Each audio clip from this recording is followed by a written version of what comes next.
So we're not going to spend a whole lot of time on pages 71 and 72, problem solving application drafts person.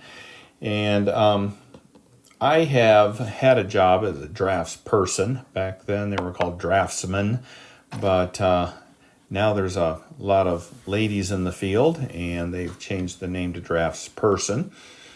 And one of the things that a drafts person does is they make drawings of objects that are going to be made in a factory.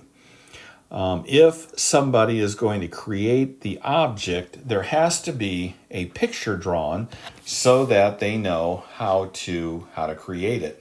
So an engineer will design the product. So he'll have it in his head and do some sketches and that kind of thing. And then the drafts person will take that information, those sketches, those numbers, the lengths and the sizes of different things, and then they will, used to be you used a pencil and paper, nowadays they use a computer in order to make the drawings. So if you look at page number 71, we've got a rectangle, and that rectangle, I don't know if I can draw a circle or not. It doesn't look like maybe I have the option to draw a circle. Let's see. Yep, I do. Okay, and it's got a circle in it. And what they're asking for is they want to know the measurement to the nearest tenth of a centimeter. Now, you probably have a ruler handy. And most rulers have on one side of them inches and the other centimeters.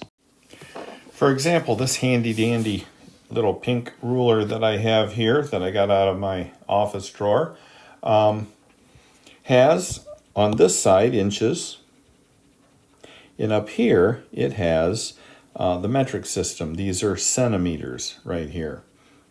Okay.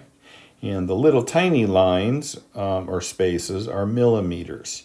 So centimeters, centa, cents, 100 cents to $1, 100 centimeters to what is called a meter. And a meter is about 3 feet long. And a millimeter, milla means 1,000. So there's thousands of these little guys in a meter. So anyway, number one on 71 says find the measurement to the nearest tenth of a centimeter. What you're going to do then is you're going to take your handy dandy ruler here, and you're going to put the 0 on one line and then count over how far it is. Now this isn't exactly a centimeter because I can just take this and go and make it bigger or smaller, so it's not really that accurate, but it gives you an idea on how to do this.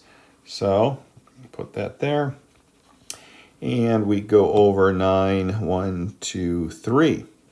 So it's 9. And the nice thing about the metric system is you have 9, and then you put a decimal, and then you count over 1, 2, 3, and it's 9.3. Okay? So you don't have to get a fraction and get weird numbers like you do in the American system of doing that.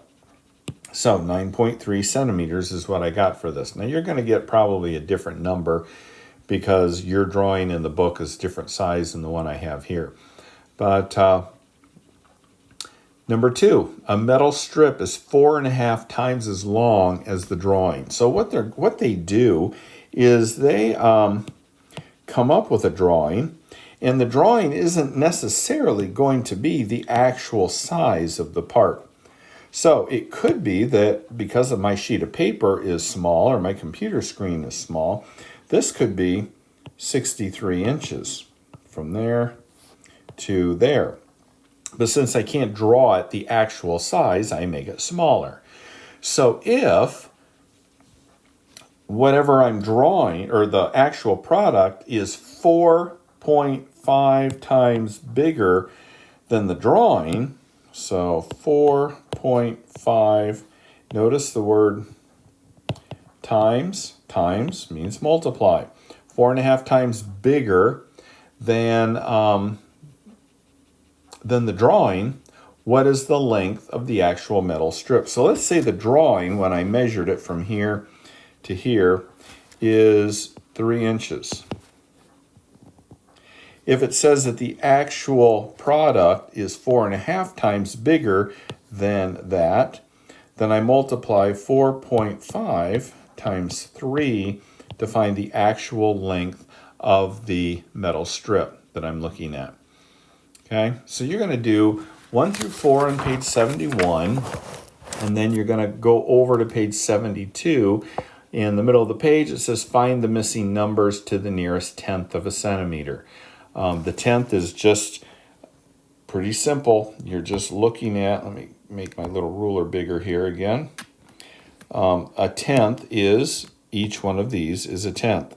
So when you're measuring 7 and then a decimal, 1, 2, 3, 4, 5, 6, 7, 8. So 7.8, if that's how long it was. So go ahead and do that for 5 through 8, and you'll be done with the section on being a draftsperson and just kind of getting an idea how to draw something that is not the exact size that the product is going to be.